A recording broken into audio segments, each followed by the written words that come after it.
notification. But fear not, we have the video set up so that it will only record those of us who are unmuted and speaking. So as long as you stay muted, you will not be part of that recording, so don't worry. Please do make use of the chat box throughout the evening. Any questions that you have, please put them in there, and David and I will save those questions up and we will pose them for you at the end of the night. And then last of all, before we get started, a very sincere thank you, all of you. It's been a long and hard year for small businesses in general and independent book selling in particular. And we could not do what we do without your ongoing support. So thank you to all of you for being here tonight and for making the effort to support independent businesses. And now, David, take it away with the introductions. Thanks so much, Rachel. I've been excited about this event since I first heard about this book. Joining us from the UK is Millie Hill on the US publication day of her book, Give Birth Like a Feminist: Your Body, Your Baby, Your Choices. Millie Hill is an author, journalist, and founder of the positive birth movement. She's spoken on the BBC, she's written for The Telegraph and The Guardian, and she's previously the author of the best-selling The Positive Birth Book. Her latest, Give Birth Like a Feminist, has been called a clear, compelling, and convincing must-read. And Ricky Lake, producer of the hit documentary The Business of Being Born, said that this book is a rallying cry because birth has been overlooked by feminists for too long. In spite of the injustices happening in the labor ward, a place where opportunities and consistently missed for women are consistently missed for women to understand and trust their bodies and experience their female power. When I saw that this book was being published and Millie was doing virtual events, I knew the perfect person to interview her. Rebecca Price Wood is the owner and clinical director of Sacred Transitions Midwifery, a health collective that specializes in the childbearing year and services southern Vermont, southwestern New Hampshire, and north central Massachusetts. She's been the births of over 300 mama-baby pairs and the home births of our own children, because she's my wife. Please welcome the Northshire bookstore, Rebecca Price Wood and Millie Hill. Hello. Hello. I have been really excited to interview Millie Hill since I started reading her book. And I just want to say that this book is so important. As David said, I've been a midwife for 12 years and a student midwife for a lot of years before that. And so I spent a lot of time thinking about birth. But the things that came forth when I was reading this book were really transitional in my own practice. And it even changed the way that I was advising my own clients. And as I have already said to Millie, I think that every person who is helping women give birth should read this book. And if you are giving birth yourself or know someone who might, or you might one day, I really recommend reading it as well. It really is a huge frame shift from the way that we talk about birth as a culture. So thank you, Millie, for this book. Well, thank you so much for inviting me to join you. It's really, really lovely. Your bookshops look absolutely amazing. And I was looking online at them and just thinking, oh, I wish I could just come and be there. But here I am in Somerset in England, and it's an absolute honor. So thank you so much for inviting me.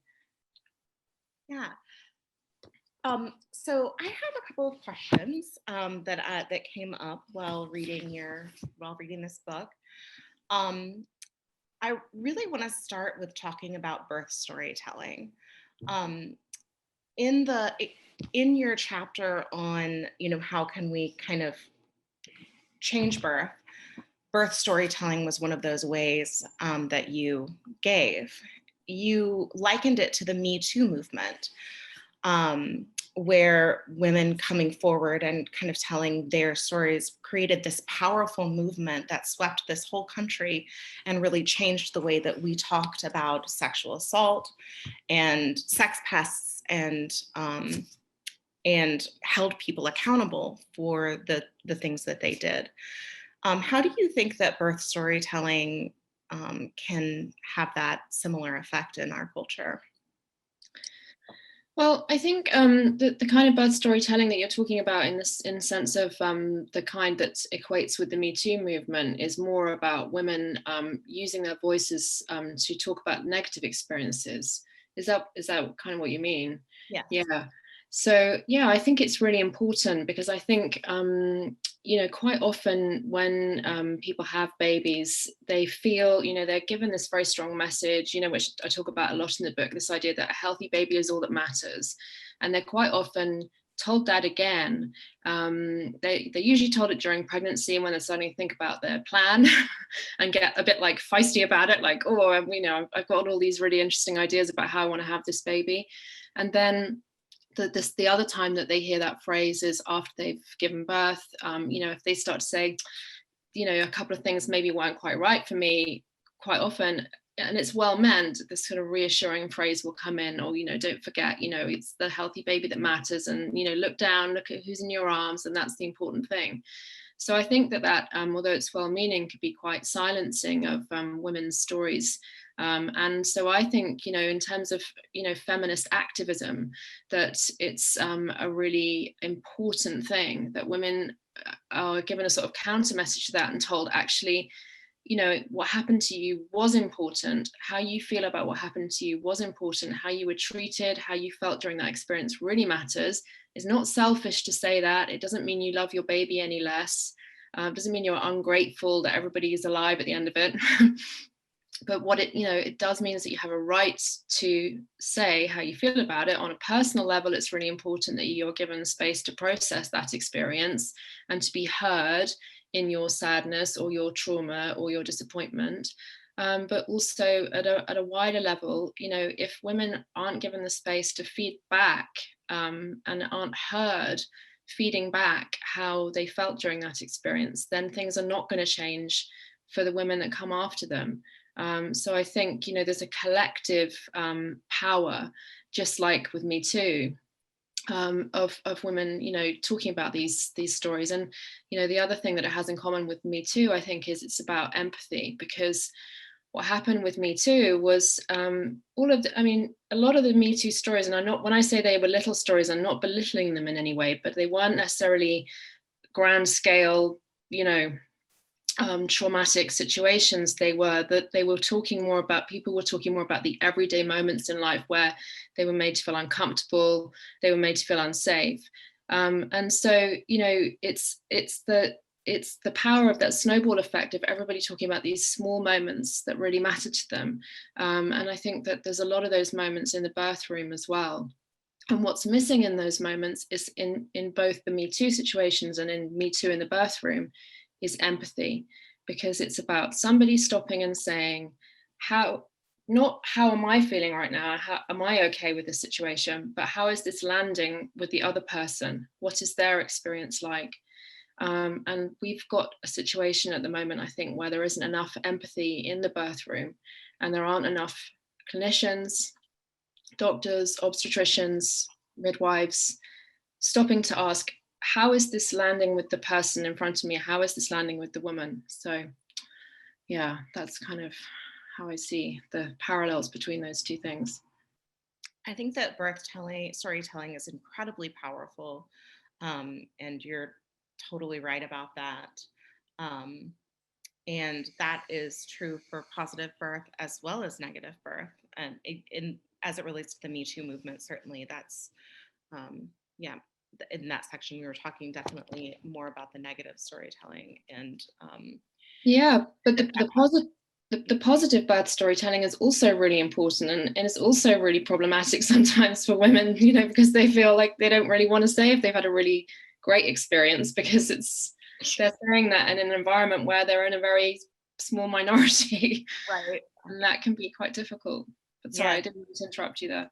No, not at all. Yeah, exactly. And then the section you were talking about Kate Middleton and her giving birth and how she was simultaneously, doing the wrong thing and the right thing. And and that kind of puts a lot of what the book is about is like how women are kind of put into this corner where there doesn't seem to be like a clear right answer for them. Yeah, that's a good point. Yeah. With the Kate Middleton thing, it was kind of the trap women fall into after they've had a baby. Like, that's the motherhood thing as well, isn't it? It's like in her case, the first time she'd had a baby, everyone was like looking at her and saying, "Oh, she still has a bump," like really scrutinizing her body, like, that's weird, why is that? And you know, she looks too much like she just had a baby, whereas the second time everybody said she didn't look like she just had a baby. So that kind of like you know, and it's the same, I think, for everyday women, you know, in the postnatal period. It's like, if, you know, you can't really get it right, can you? If you immerse yourself too deeply in motherhood, you know, then you're kind of letting go of yourself. And you know, if you walk off and go straight back to work, then you get criticized too. So it does seem like it's very difficult to do birth right, to do motherhood right, to do anything as a woman without coming under fire somehow. Yeah. In your book, you talk about your births and your mother's. You talk about your mother's birth as well. I wonder what your inspiration was for writing this book.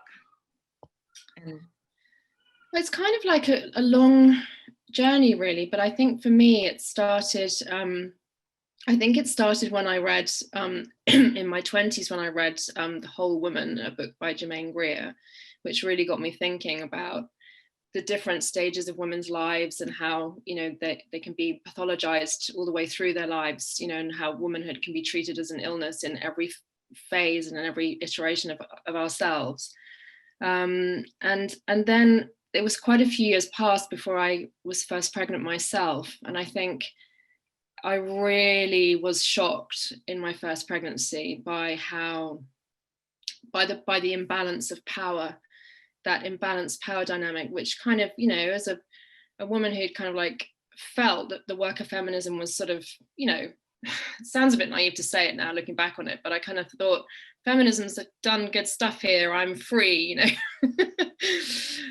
Which I now realize probably was a bit preemptive, but you know, I think, you know, I just felt really amazed by the way I was sort of sometimes really infantilized in antenatal appointments, and also just by generally how people changed in the way they treated me as just, you know, people in the pub or people in the cafe, kind of like, or relatives. It was just really strange experience. So that kind of like was what got me thinking about birth as a feminist issue. It sort of really brought it alive for me. And then my first birth, I ended up being induced, which is so common these days. And even though I planned a home birth, I ended up having a hospital birth and forceps. And then I went on to have my second baby at home, and then a third baby at home. So I think all of those things, all of those experiences kind of, you know, they sort of feed into different, you know, areas of thought, don't they? But it wasn't just my own personal experiences, really. It was, you know, my friends, my relatives, people around me. You know, I just couldn't help noticing that the pattern seemed to be women getting pregnant, doing some birth classes, getting really like a bit scared, but also quite optimistic and making a plan.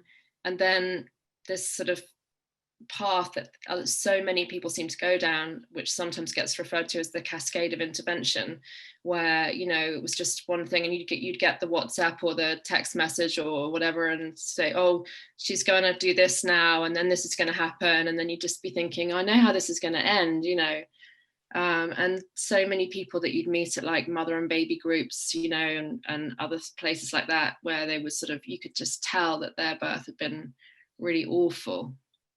And I think I just was really shocked, you know, that this was such a huge, that birth trauma was just, you know, because I come from a background before I started writing, you know, I was a therapist. So I'd done quite a lot of work around trauma and, you know, reading around that sort of topic. So that maybe made me even more shocked by how trauma was just seemed to be so accepted as part of the deal of giving birth.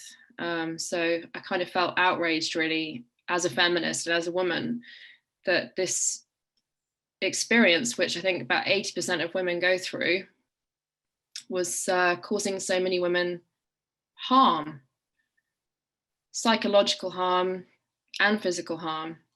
But mainly I think the psychological was the bit that got me, just the sort of, you know, and I think in particular when you have a birth experience like my second birth, where I did have a really empowering experience with midwives who stepped back and let me have, well, I'll say let me have the power, but, you know, allowed the power to be mine. The power. That's what we offer you the power. You've got it. Exactly. So, you know, and that was so healing for me, and, you know, personally, and really opened my eyes to how incredible birth can be. And I couldn't have believed it really until I'd done it myself, I guess, like that. So you think, wow, you know, there's all these women coming through this experience who could be having an opportunity to kind of like level up. We've been doing quite a lot of gaming this year in this house, but you know what I mean? Yeah. You know, they could have had the opportunity to sort of, you know, go through this amazing rite of passage, this transformative experience where they, you know, I mean, when you talk to women who've had really amazing birth experiences where, and it's quite often the kind of births that I call like hands off, you know, or you probably do as well, you know, where the woman just does it herself, basically. Maybe she's in a pool, or maybe she's on the floor, but she's just under her own steam, using her own power, tuning into her own body, listening to her own body, and giving birth without any, you know, not necessarily without any help, but she's the kind of the key energy. And women who have those kinds of births, when they come through to the other side, you know, they feel great in their bodies, they feel confident, they you know, quite often sort of talk evangelically about how it's changed the way they feel about themselves, how it's changed their relationship. They feel, you know, really more empowered in the workplace, you know, they feel, you know, great about how they look, you know, all of these positive things that come from having these types of birth experiences. And so, yeah, I'm wandering off a bit topic, but, you know, I'm like, yes, it's all of it. That was what kind of inspired me to think, you know, this could be so different. It could be changing women's lives in such a positive way instead of such a negative way. It's meant to, you know, the pregnancy and birth process is meant to be life-changing. And not in the way I think that it is for so many people who experience birth trauma. You know, I too was induced for my first baby, forceps, same thing. And with my second birth, I had care with midwives, and a moment always kind of strikes me when I think about this, the difference between the two types of care. And I remember my first appointment with my midwife. I was on my way back from the bathroom, and she said, "Oh, you know, do you mind weighing?" And I thought, okay, sure. I stood on the scale and just like waited for her to come over and read it so that she could put it in my chart. And she was like, "What do you weigh?" And I said, "You don't want to come and look?" And she's like, "No, I believe you. Like, do you need me to?" And I'm like, "Oh, just my whole last pregnancy, someone like weighed me, and I was like just totally this passive recipient of whatever care was deemed best." Which brings me to induction and your section in your book where you talk about research and how research is the driving force behind a lot of what is done to pregnant women, what is deemed routine, is largely based on research. And I think that since the publication of your UK version of this book, the new study has come out that indicates induction at 39 weeks as being the best for the baby and the best for you know, neonatal outcomes. And that like went into effect within months of the study being published. Doctors and physicians were recommending induction. So in that section where you talk a lot about, you know, the research, and that was one of the things that was so like, it changed my perspective a lot, was with these bits of research, what is being held as the optimal outcome, and who gets to choose what the optimal, you know, outcome is. So with induction in particular, a lot of the natural birth process and the powerful the power of the laboring body is kind of being subverted. Do you want to speak to that at all? Yeah, I mean, it's so complicated, isn't it? I mean, I think it's like you say, it's about, some of it's about outcomes, like we talked earlier on about a healthy baby not being all that matters, and, you know, this idea of everybody getting out of birth alive, you know, how that should be like the baseline expectation, not the pinnacle of expectations, because we know that health is not having a pulse, you know, it's not just having a pulse, obviously that's important. But, you know, that's not the only thing that is an indicator of healthiness. So that's really important to consider. And also, not just comparing outcomes, but if you're talking about research, you know, like what's being compared with what, you know, so one group of women in hospital on their backs versus another group of women being induced in hospital on their backs is going to give you some results, but it's not necessarily going to show you what's possible. So I think, unfortunately, we have become so far, and it seems to be getting worse in terms of respect for physiology and understanding of women's physiology and what women need in birth, that sometimes when we're doing research, there's another researcher I quote in the book called Hensi Goer. She talks about it comparing, you know, the frying pan and the fire, and you get the surprising result that the frying pan is a little bit better than the fire, you know. So yeah. That's important. But I think the third thing I want to say about induction is that it's also about how it's framed to women, regardless of what the research says, you know, and that's back to the power dynamic again. So, you know, people saying, in the UK, certainly quite often hear of like, oh, we're going to induce you next Tuesday, so before you go, we'll just put you down in the diary. So it's not being framed as a choice, it's just being framed as, this is our policy, this is what we do. And I'm pretty sure you'll confirm that that's even worse in the USA than it is here, that kind of attitude of, like you say, you were shocked that you were even considered qualified to read the scales when you were stood on them yourself. Yeah. What this brings up is another bit of research that giving a woman a shot of Pitocin after her birth has been studied it's been shown in research to decrease the rate of postpartum hemorrhage by this huge amount. And, you know, in our practice, we spend a lot of time working on our practice guidelines and talking about how we're doing things. And that piece of research in particular got me thinking about why is that the case? Why would a shot of oxytocin be necessary now to reduce maternal hemorrhage?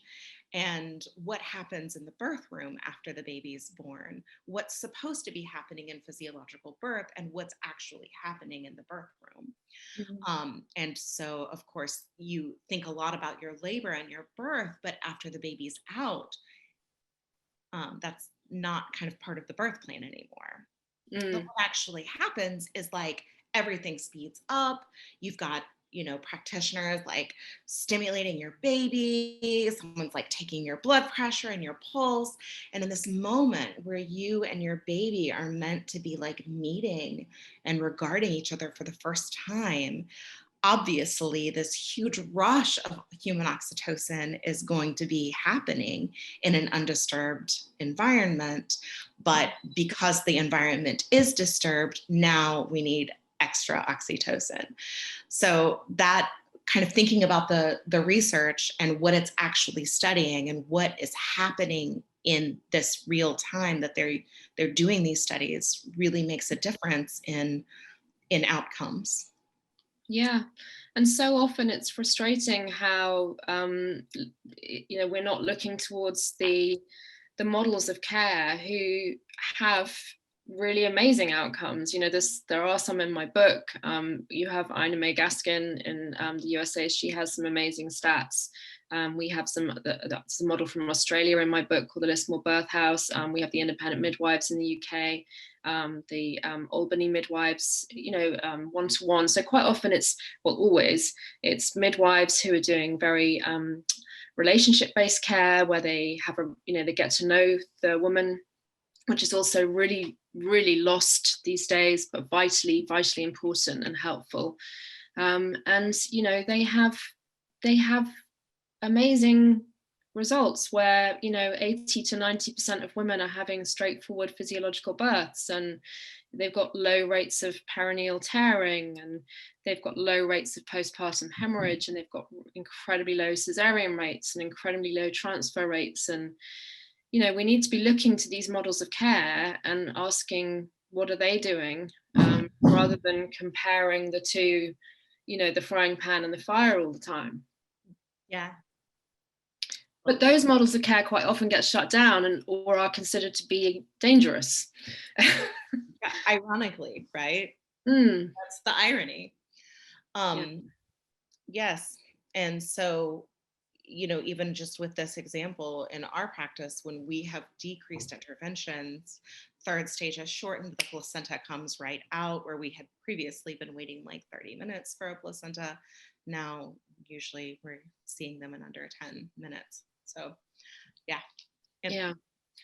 It's quite often about doing less, which seems to be really difficult for the kind of, perhaps, dare I say, the kind of patriarchal model of care to accept. That just sitting back and sitting on your hands is actually, you are actually being really helpful. Yeah. Especially that moment of birth that you talked about, where it's all like, woman in my book describes it as like everyone's all up in her business, she said, and I thought that was a great expression. Like this kind of panic, and like everyone's sort of suddenly getting in there, Yeah. And Michelle O'Don, I'm not being original pointing this out, Michelle O'Don, the famous obstetrician, pointed out, that is the moment when everyone should be stepping back. Yes. And instead it's the opposite. Didn't you say don't wake the mother after the birth? Yeah. Yes. So. Yeah, the moment of birth and the time afterwards is the sort of the crucial time for everything to be undisturbed, but it's absolutely the opposite to what we tend to do in our culture. So yeah. So one thing that seems like a good idea or a good time to bring it up is about your book in particular. It's not about one care provider type or one birth location, home, hospital, birth center. The book is really about, as I regarded it, it is really about having the choice, just knowing that you can actually choose anything you want. You can choose a cesarean, and you can choose to free birth, like with nobody there, but knowing that you have the option to choose whatever you want is an act of giving birth, like a feminist, to quote the title. Yeah, absolutely. I think that's really important. And I think as soon as you start talking about like women's empowerment in birth and everything, that people tend to assume you mean, free birth, natural birth, home birth. And I think it is a double thing, because a lot of women do want that kind of birth, not necessarily free birth, but a lot of women do want to have a vaginal birth or a physiological birth. And a lot of women, especially now with social media, a lot of women are seeing more of these types of births, which is really fantastic. Going back to your original point about sharing birth stories, those positive, empowering birth experiences, you can see so many of them now on places like Instagram, whereas 10 years ago, that wasn't so easy to access. So women are seeing those types of births and they're thinking, I'll have what she's having, to quote When Harry Met Sally. Yes. And that's great. So we have to acknowledge that, there's some work that needs to be done there, because so many women want that kind of birth and so few women are getting that kind of birth. But also we have to realize that we can improve birth for everybody across the board whether it's because they have medical complications or they're high risk, or whether it's because out of personal choice, they want to have an epidural, they want to have a hospital birth, or they want to have a cesarean. You know, coming back to empathy, there's nothing, you know, that empathy and humanized care couldn't, there's no type of birth that couldn't improve. So really it's about, you know, women being the key decision maker, and making choices that aren't based necessarily on fear or misinformation, but that are based on what they really, really want, and on, you know, knowledge of what is right for them. Yeah. And I think that at least in the US, having to make that decision about provider type and location of birth, that happens like immediately after you get pregnant. Like that's when you're making that decision. And it is kind of controversial to go from hospital-based care to a birth center or home birth type care, or, you know, vice versa. And so that brings up, you know, kind of what we were talking about before the talk started, about that power differential coming into pregnancy with very little knowledge about what's happening in the body or what is going to be happening in birth, and you know, kind of having to make that decision about how you're going to give birth and with whom, based on like our kind of cultural norms, and how that can be different. You know, birth education at an earlier time in life, or something like that. I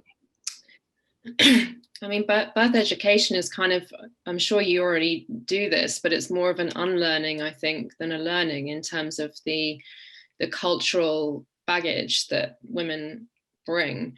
And, you know, all the negativity that you can absorb over sort of 25 or 30 years of, you know, the school, you know, well, the video or the film they show you at school to explain what childbirth is like, which for me, I mean, it was absolutely terrifying.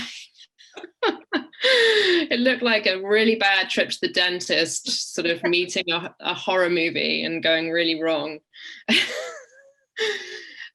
So that kind of is, I think it's intended, isn't it? You know, they say, well, you know, it's intended to put girls off, I suppose, which is a weird thing in itself. But yeah, and then, you know, we have this program in the UK, and I think you have similar ones there. We have One Born Every Minute, which is very medicalized. It's like a hospital, real life fly on the wall hospital drama. So women are watching this, you know, it's beamed into their living rooms, you know, where, you know, and the researchers have looked at these sorts of programs, and they've you know, noted that, you know, almost always women aren't given a choice, or if they are given a choice, it isn't shown on the screen, for example. You know, maybe they are given a choice, but we just don't get to see that moment. So there's lots and lots of negative stuff, and then there's the kind of soap opera births and Rachel from Friends, and it's always portrayed as this terrifying high octane drama which a woman kind of has to be rescued from. So yeah, you go through all that, and then when you get to antenatal education, you kind of need to unpack all of that. Really, that's part of the process, I think, isn't it? Rather than sort of learning, you know, extra stuff, it's more about unlearning the stuff you've already learned, and stopping and saying, hang on a minute, is this actually what it's really like? And again, that's where your Instagram movies come in and can be so helpful, such an antidote. Because to see a woman giving birth in a different way like that, I can remember it happening to me. It was in my second pregnancy. And in my first pregnancy, I had been so terrified that I couldn't watch birth films because I thought they were going to be like the school one, you know. But in my second pregnancy, I watched this birth film, and I wish I could find it again and like find the woman and like hug her and tell her she changed my life, because it was literally just, I was gobsmacked. It was this dark room, a woman in a birth pool, and there was nobody else in the frame. I mean, I'm sure the midwives were out at the edges, but she was just in this birth pool, and she was just quietly rocking backwards and forwards occasionally, and then just being really still. And then suddenly there was just a sort of more of an energy about her, and she just put her hands down and brought this baby to the surface of the water. And I was like, oh my God, I can't believe, I just couldn't believe that birth could be like that. I just couldn't believe it. And so those sorts of messages are so helpful, such an antidote, I think, aren't they? When you're talking about the representation of birth in media, a key point that you make in your book is that the process of the woman being, receiving information and making a decision about her care based on that information is conspicuously absent. Again, one of those things that I kind of like informed decision making was, I was like, oh yeah, that's totally true. And even though it's like what I do for a living, it's not the part that has me like shaking my fist at the TV, like, what? That is so, ridiculous. But it's that very thing, getting information and being able to make the best decision for you and your family based on the information that you're getting. That is absolutely not represented when we see birth in the media. Yeah, I mean, we see the power dynamic that we're talking about just laid bare, don't we, in terms of the decision-making process being absent and people saying things like, we're just going to do this or we're just going to do that. And the woman being very passive in the situation and the caregivers being very active. What was I going to say? Yeah. Birth plans was what I was going to mention as well, which is something that I'm really passionate about and talk a lot about. And I think it's really interesting how birth plans get such a bad press. They get such negative comments made about them. They get jokes made about them.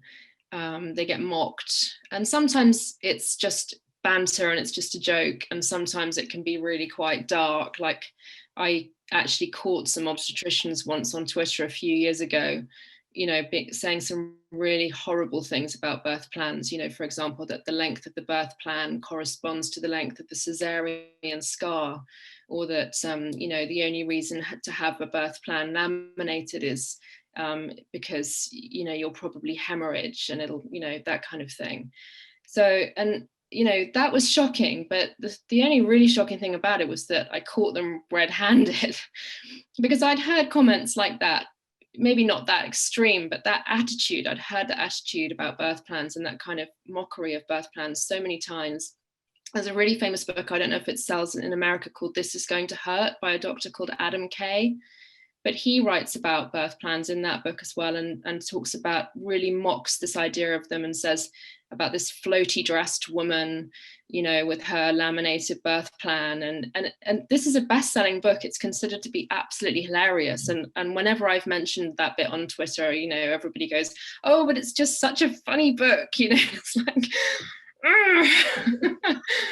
so I think it's really interesting to me how birth plans get, the mickey taken out of them in that way, because actually they are such a fantastic and helpful process for a woman to go through in terms of getting informed. And they are such a helpful, document for her to have in terms of, saying, I have thought about this. This is what I would like to happen. I have, and it's a process of learning, going through, making the plan, doing your homework. And then, it's great to have an idea of what you want and to assert yourself. And, it's a good idea to have a plan B as well. It's a good idea to have a backup plan, a contingency plan, a cesarean plan, even if you don't want a cesarean, etc. But, it's I think it's really fascinating in terms of like the power dynamic you're talking about that gets represented on TV of, why do we mock birth plans so much when they're actually just a grown-up woman saying what she wants and what she needs?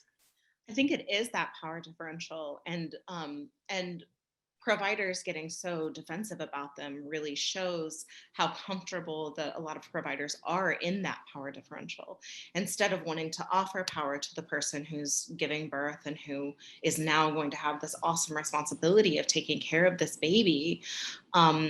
The power differential is comfortable for the provider. And so woman with a birth plan is trying to like shake up that power differential. Like, actually, I do have power. I have thought about this. I am informed. Here's what I want. And that kind of touches on something that I think is key in keeping the status quo intact. Yeah, and actually the other thing that gets the mickey taken out of it is doulas. I don't know how big a thing doulas are in the States, but you know, in the UK, hi, one's waving, Rebecca. Yeah, so it's the same principle, I think, in the sense that having a doula shifts that dynamic again. You've got somebody else in the room, you've got a witness, you've got somebody who knows a little bit more about birth, who's maybe been at other births, you know, who's there, who may help you have a voice. I know that's controversial, the idea of advocacy, but you know what I mean. They're there as an extra person who's on your team kind of thing. And I think that upends the power dynamic in the same way that a birth plan does. And that's why they both get mocked. Doulas get a lot of bad press as well. Yes. And, you know, during COVID, that was kind of on my list of questions to ask or to kind of talk about in our discussion tonight. Is about COVID and about, you know, how, like, what happened with birth during the pandemic and how women were stripped of their support. And in at least at the birthing units here, no, you know, woman and partner usually, if that. Sometime in some areas, women were having to go in without any advocacy, no partner at all, except for maybe on a FaceTime call. And I thought a lot about that during the pandemic. Women going in without their doulas, their moms, their midwives. You know, if we had to send a woman to the hospital from her home birth, you know, we were not allowed to go in and advocate for her during that time. And that is kind of stripping power from this person who in labor, it's really difficult to, you know, kind of get up and fight, you know, your own battles. So. Yeah, it's been the same here in the UK. We've had women, you know, not being allowed to have their partners with them and etc. And, you know, it's been really bad. And I think it's just another, you know, indicator of the way that we see birth culturally, really. We see it as a medical procedure. So if you were told, well, normally when you go to the dentist, you know, you can take whoever you want with you if you're a bit anxious, but because of COVID, you know, you have to go and have your tooth taken out without anyone there, then, you know, then it would be, I think some people see it as the equivalent, you know, it's not seen as a transformative rite of passage in a woman's life, you know, that has meaning and that, you know, the memory of which stays with her forever. It's seen as a, you know, an extraction, a procedure, you know, and something that you can probably, you know, it doesn't really matter how it happened, you know, as long as everybody's healthy at the end of it. Right. So I think that's why it's been neglected, you know, and, you know, and also some of the existing problems have been exacerbated and made worse. It's not like, oh, everything was great and then we had the coronavirus and so maternity care got really messed up. You know, we've had, you know, a situation here that I ended up talking on the radio about where women were being told they could only have their partners with them when they were a certain number dilated. So they would have to have a vaginal exam to assess their dilation before they could have their partner with them. And again, totally indicative of the fact that nobody's stopping to think about how that might, you know, play out in terms of that power dynamic, in terms of that woman's autonomy over her own body, literally saying to her, you have to have an exam of one of the most intimate parts of your body in order to get the thing that you need. I mean, how is that consent? It's a million miles away from appropriate, you know, treatment of somebody. You know, it's a million miles away from a true understanding of bodily autonomy and consent. But it was totally accepted. You know, I was quite a maverick for going on the radio and pointing it out, really. Oh my gosh, so controversial. Yeah. One more thing that I wanted to make sure to talk about was postpartum. And in our practice, we do really extensive postpartum care. We do 9 postpartum visits, which is really a lot compared to other models of care in the area.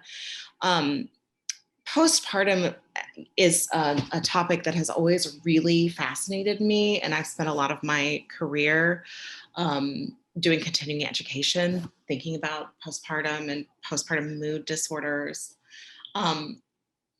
And one of the issues with one of the ironies of the childbearing year is, you know, the pregnancy is and the birth are a crisis. It's everything. It changes a whole person's life, and it's so much drama surrounding it. And then postpartum is supposed to be like, okay, come on, like back to yourself, like 2 days later. All the drama of the birth, and then like discharge from the hospital, I'll see you in 6 weeks. And I think that postpartum care and the postpartum period is just an area that is so fertile for really simple changes that could happen culturally that would make a huge impact on women and babies and our culture as a whole. I so agree with you. It's really shocking how little, you know, we do for women in that period of their lives. Not only, and it's then compounded by the fact that so many women are having, you know, disappointing or traumatic or upsetting birth experiences, not, you know, and then coming through to the other side of that, not really having any nurture or rituals to, you know, and I'm using that word with a kind of, you know, lowercase r. I don't mean get the drums out and start, you know, doing anything too wacky hippie stuff. But you can do that if you like. I might like to, but you know what I mean. It's there isn't any kind of like any ceremony around it, and I think it's really missing. It would just be so lovely if women had more of a space to tell their birth stories for a start. I can really remember that. I don't know if other people remember that feeling of like, you know, everyone's just like, how was the birth? And you're like, oh, it was okay. And then that's it. It's like, actually, you know, you just have this real need. You really want to tell the story and have somebody really listen to a kind of like full version of the story. But yeah, in other cultures, you start to tell your birth story and people are like, whoa, I was literally not asking. Yeah, it does freak people out as well, doesn't it? Which is kind of weird, because for you it's like it's just such a huge event that's happened to you. So yeah, and obviously, you know, there's lots of issues around postnatal mental health as well, which aren't really properly addressed. And again, the pandemic has made it all worse, because now we've got people having their follow-up appointments via Zoom or via the phone, and it's just become even more of a tick box exercise. Are you feeling all right? How's your mental health? You know, what are you supposed to say to a stranger? And again, it comes back to relationship-based care, which we've touched on a bit, you know, and how that's really missing in birth and postpartum. You know, if you've got a relationship with your midwife and, you know, that you know each other and you've got that human connection, then that is going to be transformative in itself to those postpartum visits, because they're going to come through the door and you're going to be excited to see them, and, you know, and they're going to have time to listen to you. And, you know, that human connection is something that really has been lost in so many situations, birth being a major one. Yes. And postpartum mental health too. Postpartum PTSD is a thing. It's a thing that 8 to 12%, I think, of women deal with postpartum. It often gets misdiagnosed as postpartum depression. The treatment for the two are completely different. But of course, a woman would have to be heard to have that differential diagnosis happen for her. Yeah. Yeah, and it's poorly understood as well by many clinicians, not all obviously, but sometimes I think, like you say, there's a misdiagnosis there just through lack of listening, lack of understanding. And unfortunately, I think it's, you know, part of the bigger picture of just a lack of understanding of women's health and a lack of listening to women when they report a problem, which we know happens across the board in women's healthcare, not just in maternity.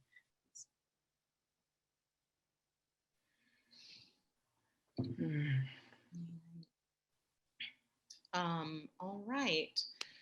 So postpartum, so a birth plan, important. Also, I just want to add knowing how to file a complaint against your provider, also a real power move, and where to do that. And yeah.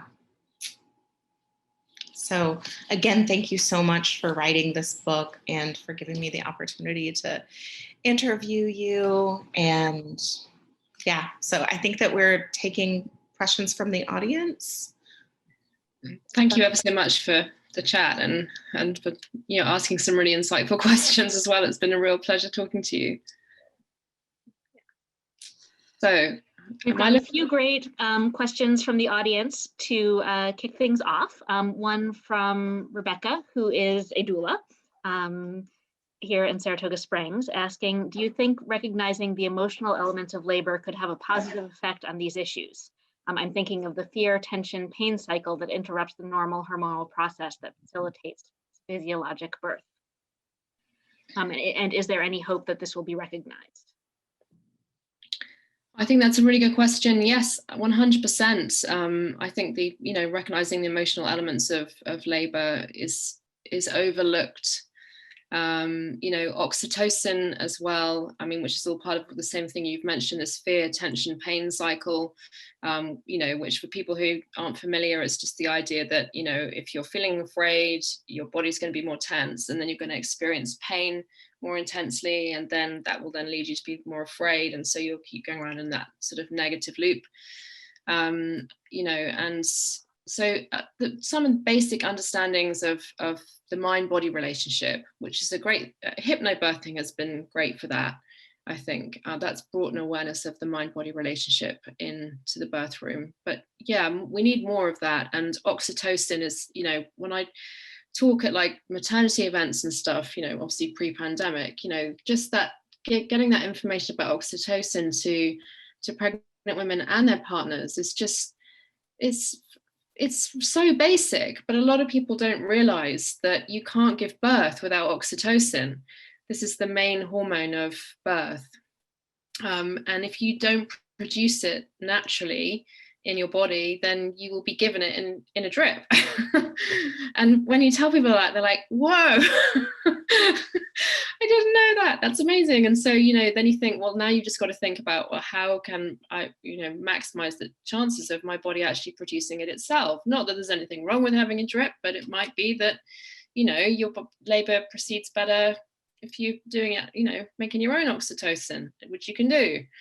So yeah, that kind of physiologic stuff and the mind-body relationship and the emotional side, like Rebecca says, is so helpful. And just this idea that adrenaline inhibits oxytocin, so that comes back to, I think, something else that I talk about a lot, which is that, the birth room has not been built with women's physiology in mind. It's been built by men, really, to put it in a kind of blunt way. It's not being built by women for women. And, especially, it's, we do have some lovely birth centers, but that kind of classic hospital birth scenario where you've got brightly lit, people you don't know, strangers, interruptions, noise, lots of funny looking equipment, unfamiliarity. None of that is conducive to a woman's body producing oxytocin. It's more conducive to producing adrenaline, so it's such a no-brainer. It's simple stuff. But yeah, we could just improve birth just by thinking about the birth environment. Thanks, Millie. There's a great question here from Carly. She says, what's some good advice on giving a pregnant woman the emotional support she needs before and after giving birth? Oh, that's a good question. So, well, I think it's probably about, I don't know what you think about this, Rebecca, but I think it's probably about being open-minded and not pushing your own agenda. which is really difficult. I find really hard because now that I've had 2 lovely home births, I want everyone to have that, but that's not what life's like, is it? You know, different people are on a different path and different people want to make different choices. So I guess the best kind of support you can give is by, you know, just letting them take the lead, not trying to do what the system does and kind of step in and make decisions for them and push them around, and, you know, yeah, just being a sort of more, you know, that sort of hands-off holding energy before, and letting them come to their own decisions, and then afterwards being, you know, a really good listener. And yeah, I would agree. Yeah. One thing that the advice that I always give to people who are pregnant in my life is you will make the best decisions for you and your family, and just really validating that. And, you know, because it really, given the information, women always do make the best decisions for themselves. And then postpartum, like a really good soup and fold laundry. Yeah, definitely come around and clean their house without being asked to. Thanks so much, guys. We are just about out of time, but we've got one question left that I was DM'd by an audience member, and she asks, in the US, there is really upsetting racial disparity in birth outcomes, and in particular, a much higher rate of maternal death for Black women. Do you think that might be connected to the power differentials that you've been discussing tonight? Absolutely. Yeah, absolutely, I do. And we have the same issue here in the UK. And I know that there are people looking into it and trying to understand the disparity in outcomes here, as hopefully they are in the US. And perhaps there might be differences between the UK and the US. I'm not an expert on that, but yes, it's all part of the same imbalance of power, and perhaps, you know, perhaps the situation is being exacerbated by race in terms of, you know, not being listened to, not being respected, not being heard. What do you think, Rebecca, about this question? Yeah, there's been a lot written on the stress of racism and microaggressions experienced by women of color during their entire lives, and then during pregnancy as well. And we know that the effects of stress and cortisol on the body are devastating. We're really close. We're not there, but I think that the answer is racism, and that's been well researched. So it is, another theme that we have. And we know that misogyny affects women in every area of life, so why wouldn't it be in the birth room? And we know that racism affects and misogyny intersects and affects Black women in every area of their lives, so why wouldn't it be in the birth room? I guess it's about facing up to that, and there's a lot of that happening at the moment, which is a really positive thing. People having to ask themselves difficult questions. Well, Rebecca, Millie, thank you both so much. This has been a fascinating evening. The book is Give Birth Like a Feminist. You can order it at the link in the chat from northshire.com. And thank you both again. This has been wonderful. Thank you ever so much for having me. Thank you. Thank you very much. Thank you everyone for being here. This was fascinating. Thank you.